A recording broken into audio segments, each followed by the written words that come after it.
Welcome to Two Touch. Pippa's hair dancing. I'm Charlene Smith, this is Pippa Monique, and we are at our home ground, the Emirates Stadium. Yeah. With our new third kit. Make sure you check out our third kit review. Now, Pippa, the first game of the 2020/21 season is away to Fulham. Craven Cottage, you know, it's one of my favourite grounds, to be fair. We should have done a preview out there, but, you know, that's can't lie. West London's a bit far right now, but do you know what? I'm looking forward to the game. Fulham is a good team. I'm happy that they come back up in the Premier League, but without no disrespect to them, this is a must-win game. This is the game that Arsenal should kick off the season with a massive goal difference and a big scoreline, and just show the rest of the league that we're starting the league properly. Yeah, I mean, I'm pretty sure Scott Parker's going to be wanting to do exactly the same thing. Yeah. What do you think he's going to bring to that game? I don't know, you know, I've been watching some of their, because I follow some of them on Instagram, some of the players. I've been watching some of their training sessions, and they're serious, you know. They ain't playing. They're not playing around, but obviously we've got talent and we've got good players in our team. Obviously we haven't got the signings we'd want to have by now to start that game. But I think the underdog that no one's paying attention to at the moment is Willian. I think we seem to forget that he might be one of our best signings this season. And I'm now starting to process it. Now that I'm seeing him really gel with the team on some of their Instagram stories and the change rooms and whatnot, I'm realising that, do you know what, we've actually got a good player there, and he'll probably start, if not come off the bench tomorrow. And I think he will be the underdog in that game and control that midfield, hopefully, if he plays in midfield. When Willian's signing was announced, what was your initial thought on that? I said, what is this, man? I said, what's all this about? Another Chelsea player? What's all this about? But now I've had time to process it. We've actually got a good signing there. No one's really taking it in because, you know, he's an older player, he's ex-Chelsea, and all the other negative connotations you'll put aside with it. But if you really deep what he can do, I know in some games he goes missing. Chelsea fans will say the same, like he'll play in a game and then you won't see him for like 50 minutes. Yeah. But if he doesn't do that in an Arsenal shirt, because they say the same about Ozil, but Ozil's got great stats in the Arsenal shirt too. Let's not talk about him, to be fair, before everyone starts getting on to me. But wait, while we're on that subject, we'll come back to that. You carry on first, but we are coming back to that. I think Willian will do good for us in that first game and for the season. So I'm hoping we have a strong midfield. Xhaka controlling the midfield. Big up Xhaka, by the way, because he obviously was on international duty. He had a day off, but he still came to the training session and watched the training session with Arteta. He didn't need to be there. Arteta said it's your day off, stay at home, but he still came down and was part of the team. Was it the same with Maitland-Niles as well? Because he played in the England game. Yeah. He came on later on in the game, and I saw him at training the next day as well. No way. I saw him. No way. I don't know if I saw him in action, but I definitely saw him on the wow. training ground in his kit. So We've got some serious players now. They're There you ready. go. They're ready. But speaking of Ozil, I know he was back to that, yes. So he actually played in the friendly against Aston Villa. What do you think that's saying about him going forward now in terms of Arsenal? It's saying what Arteta's been saying to all these journalists. He's saying that everyone starts this season on a clean slate. Guendouzi, Ozil, Leno, Martinez, everyone has a clean slate. Like, everyone fights for their positions equally. So that says to me that we are going to see Ozil in some games. Will it be Premier League games? I don't know. But cup games, European games, whatever it is, he's here for a season, as we know. He said he's not going nowhere. So we're 100% going to see him in some games. We have to. We're paying him mad money. He has to play. He's the highest paid player For at now, the club. until Aubameyang's new contract is out. So with Arteta's mindset, I mean, him coming and saying that, what does that say about Arteta as a manager? That I don't know, man.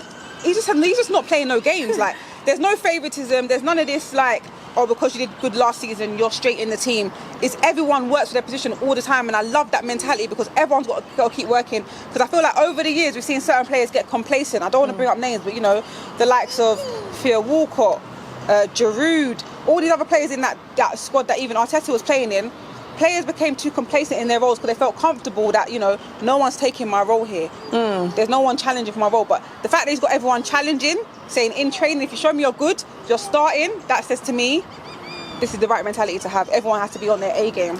Yeah, what I love about Arteta, it seems that he's really strict with the discipline, which is what the players need. Because like you said, otherwise you get people getting complacent. So everyone's got to be fighting.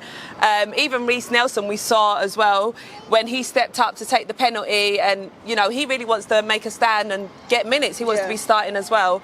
So who is the player that you're really excited to see on Saturday? Ooh. I mean, I would say Martinez in goal, but we know that's not happening. Who would I be excited Why do to we see? say we know that isn't happening? Because all the journalists that have been speaking to Arteta and Martinez have confirmed that, you know, the move to Aston Villa is definitely happening. He's already agreed terms. And how do you feel about that? Heartbroken, mate. But I understand where he's coming from. He wants to be a regular goalkeeper, number one goalkeeper. And if he knows he's not going to get that at Arsenal, if Arteta's not made it clear to him that he will get that, then of course he's going to go somewhere else where he can.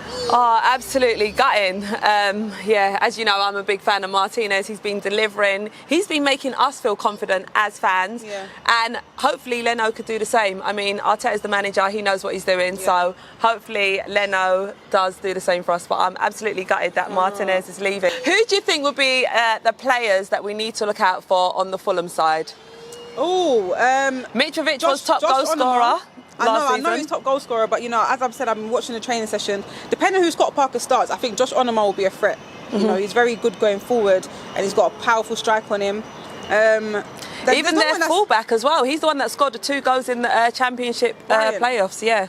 Yeah, to be fair, he's probably still buzzing from that. And he's going to come all one stage and like, yeah, I'm ready, Arsenal, I'm ready. What are you saying? No, but you can't chat to Aubameyang and Saka and Pepe and all them man that's going to be firing down on the wings. So relax, okay? Big heck, relax. It's not going to, it's going to be a problem. Arsenal are going to be a problem, and they better be. This is the game they should come out and make their mark and say, I'm saying 5-1 again. We won at Craven Cottage 5-1 last season. Was it last season? No, the season before with Aaron Ramsey, that where he come on for 20 seconds, little flick, and he created the goal and he finished it. Beautiful play from Arsenal. I want to see more of that. Now, David Luiz ain't going to be at this game. He's got a minor neck injury.